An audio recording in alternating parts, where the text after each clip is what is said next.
Sacado del libro de arte conceptual de Avengers Endgame, conoce lo que pocos saben de este gran éxito en taquilla, los conceptos nunca utilizados y datos curiosos que probablemente no sabías sobre Endgame. Joe Russo, director de la cinta, comenta sobre el inicio de la película. El intento con los primeros minutos sería plantear una estructura de la cinta que se tratara sobre perseguir a Thanos para recuperar las gemas. Nos gustan los cambios inesperados, y el cambio inesperado llegó en el minuto 15. Como todos saben, Thanos desaparece las gemas y es asesinado. El público quedaría con mucha incertidumbre, dice Joe. Eso les permitiría tener un plazo de tiempo que crearía expectativa alta y formaría un impacto verdadero sobre lo que causó Thanos. Sobre el personaje, en la película, tenemos una graciosa mención de Rhodey estrangulando al bebé Thanos, pero de hecho, se tenían artes conceptuales de Thanos siendo un recién nacido. La idea, aunque no se comenta si era para Infinity War o Endgame, era que viéramos más de cerca el origen de Thanos, muy parecido a su origen de los cómics, donde nace deforme en su planeta natal Titán. Ahí crece entre seres casi perfectos, los Eternos, y siendo hecho a un lado, creó una personalidad extraña. Lo íbamos a ver crecer de bebé a adolescente, hasta el punto donde crearía un interés por la política de su planeta, y advertiría a todos que están en la brecha de la extinción y que la única solución era eliminar a la mitad de la población de Titán. Tildándolo de loco, era mandado a una prisión fuera del planeta. Ahí, Thanos vería a Titán arder sin poder hacer nada. Eso lo marcaría y lo volvería el despiadado ser que es. Thanos muere al inicio de la película, pero llega su versión de 2014. Los artistas conceptuales buscaron que su aspecto fuera distinto, ya que este Thanos de 2014 es mucho más despiadado y agresivo, en comparación al Thanos más meditabundo de Infinity War y Endgame. Por eso es que porta una armadura que lo hace ver más agresivo, inspirada en la que vimos en Guardianes de la Galaxia, pero con varias modificaciones. El arma que porta, según el artista Jared Marantz, lo tomó de otro arte conceptual que vio, donde Thanos tenía un cuchillo de carnicero. Inspirado en eso, creó esta arma doble que, según él mismo, amplifica su brutalidad. Aunque se jugueteó mucho con las armaduras, también se pensó en un aspecto más sereno, en donde se ideó que sus hijos harían todo el trabajo rudo y Thanos solo intercedería si era necesario. Por eso, su armadura era mucho más decorativa que útil. Sobre este personaje, Joe Russo finalizó diciendo que a pesar de ser un sociópata, entiende que la gente lo admire por su monástica dedicación de completar su meta. Hablando de Thanos, hablemos de su hija Nebula. Al intentar diferenciar a ambas versiones, la del pasado y presente, se buscaron maneras de lograrlo. Una de ellas era que Nebula del pasado tuviera aún cabello, ya que esta versión más joven era una versión previa a la que Thanos volvería casi totalmente máquina. Finalmente, decidieron que el color era suficiente para diferenciarlas, y al mismo tiempo lo suficientemente cercano para que eventualmente hicieran el cambio en la historia.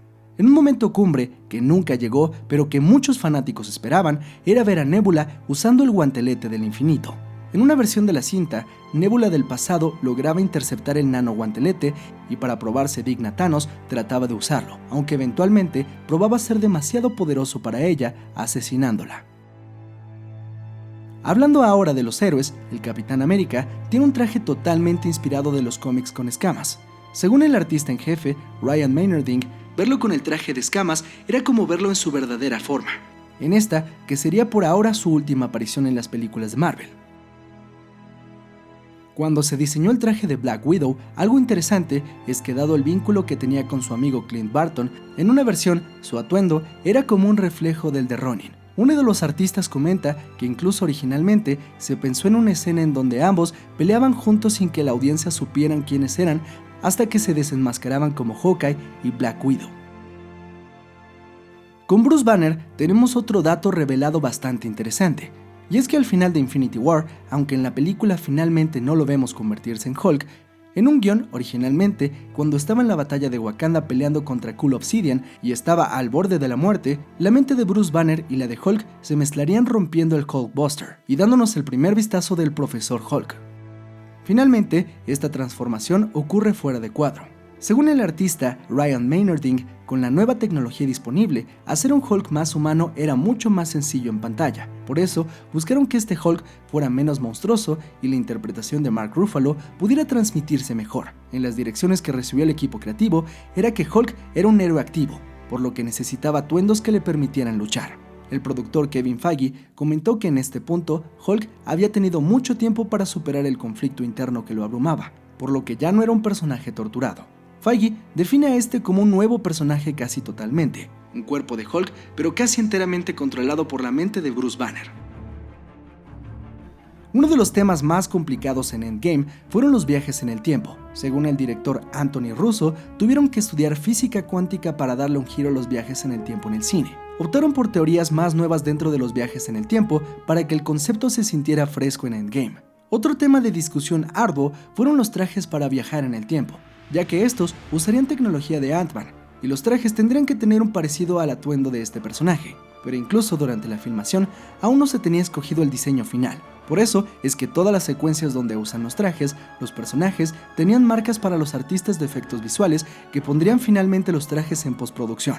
Como pueden ver, existieron muchas ideas de cómo debían lucir los trajes. Algunos artistas buscaron incorporar la tecnología de Guardianes de la Galaxia Volumen 2 de un campo envolvente casi transparente. También se buscaba que esto se mezclara con tecnología de Ant-Man y de Tony Stark. Hay unos diseños que incluso tienen un reactor como los de Iron Man o la nanotecnología más presente de ese mismo personaje. Otros artistas tuvieron la idea de que el traje estuviera encapsulado en una mochila que eventualmente los cubriera como una armadura. Otra idea fue que los trajes fueran casi totalmente transparentes para que los trajes de los personajes fueran visibles. Los artistas comentaron que fue muy difícil unificar los trajes, porque cada personaje tenía algo distintivo que muchas veces era necesario para ellos. Finalmente, se decidió combinar varios de estos diseños, dando como resultado los trajes blancos que finalmente vimos en la película. Una parte importante después de los viajes en el tiempo era regresar con las gemas. Para poder usarlas necesitarían un nuevo guantelete. Al diseñador Fausto De Martini se le dio la instrucción de crear un guante que pareciera que Tony lo había construido en su garage con lo que encontró a la mano. Finalmente, se le pidió que lo puliera un poco más, adaptándolo a la nanotecnología de Stark que dio el resultado final. Según el mismo diseñador, lo más complicado era que el mismo guante se desdoblara para que Hulk pudiera usarlo. Reutilizando la idea de un guante hecho de muchas partes de repuesto, logró que el guante se desdoblara para que la mano de Hulk cupiera. El costo final de usar este objeto para Hulk sería tener un daño severo en el brazo, esto para demostrar físicamente el poder de las gemas, algo que según Kevin Feige es irreversible. La llegada de Thanos al presente provoca la batalla final, donde vemos momentos muy memorables, como Capitán América sosteniendo el Mjolnir. Según el productor Luis Desposito, desde Age of Ultron, Steve era capaz de levantar el Mjolnir, solo que decidió no hacerlo. Otro de los momentos icónicos fue ver que Thanos destruye el escudo del Capitán, momento que el artista Ryan Meinerding tomó de esta imagen del dibujante Steve McNiven. Una imagen muy poderosa que él sabía los espectadores recordarían por mucho tiempo. A la batalla, como sabemos, llegan todos los héroes reunidos para luchar contra Thanos. Uno de los personajes más destacados es Pepper Potts, quien porta la armadura de Rescue. Aunque se buscaron diseños que no remarcaran la feminidad, eventualmente se pensó que si Tony Stark trataba de emular una figura griega con su traje exacerbando sus atributos como hombre, la armadura de Pepper debía reflejar también su feminidad sin ser sexualizada. La imagen de las heroínas peleando juntas viene desde la mente de Kevin Feige, que lo visualizó desde mucho antes de la filmación. Era un momento donde quería que ellas brillaran. Lo único que lamenta es que Black Widow no pudiera estar en esta toma. Un momento gracioso que nunca vimos en esta pelea sería la reunión de Groot y Rocket, en donde Groot formaría con sus ramas una bola donde Rocket correría dentro de ella atacando enemigos, al estilo de una bola de hámster. Otro de los momentos que hubieran sido muy recordados sería la revancha de Hulk contra Thanos en el campo de batalla que finalmente nunca se llevó a cabo. En algunos de los artes conceptuales revelados en el libro vienen varias curiosidades interesantes. Una de ellas es esta imagen de Doctor Strange portando el traje de Iron Man. Esta viene de Infinity War, donde al ser raptado por Ebony Maw, Tony llegaría al rescate y Strange tomaría la armadura prestada por un momento para enfrentar a Maw. Stark, por su lado, tomaría prestada la capa de Stephen, en un momento que finalmente nunca vimos en pantalla. En una escena totalmente radical al final de Thor Ragnarok, Loki obtendría el Tesseracto antes de la destrucción de Asgard. Sin embargo, aunque parecería que escapaba junto a Thor, Loki en realidad era una proyección. El verdadero Loki estaba en su natal Jotunheim, escondiendo el Tesseracto de Thanos. Finalmente, Thanos lo descubriría asesinándolo. En conceptos de Infinity War recién revelados, también tenemos estas armaduras de Black Panther para los guerreros de Wakanda, mucho más excéntricas de las que vimos. Algo también muy excéntrico era la idea de panteras robóticas que los ayudaban a luchar. de Infinity War también tenemos el complemento de una secuencia que finalmente fue cambiada, donde Thor, Rocket y Groot debían ir en busca del Stormbreaker, un objeto que se escondía en un planeta extraño, donde se enfrentarían a Jormungandr, la serpiente enorme de la mitología nórdica que tendría un aspecto bestial. Por último, tenemos este arte conceptual de Tony Stark sosteniendo el nano guantelete, el momento final para Tony Stark antes de su sacrificio por el universo. Robert Downey Jr. comentó sobre este momento icónico para el personaje.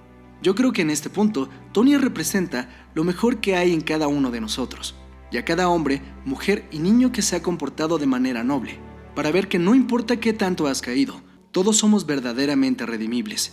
Y como dicen muchas veces, el valor no es la ausencia del miedo, es sentir el miedo y aún así hacerlo. Y bien, esto es una muestra de las cosas detrás de cámaras que pocos saben y de los conceptos que muchas veces no llegaron a la pantalla, pero que no dejan de ser interesantes. Eso es todo por esta ocasión. No dejes de darle clic al logo de The Top Comics para más contenido de Marvel. Yo soy Mr. X, nos vemos en la próxima.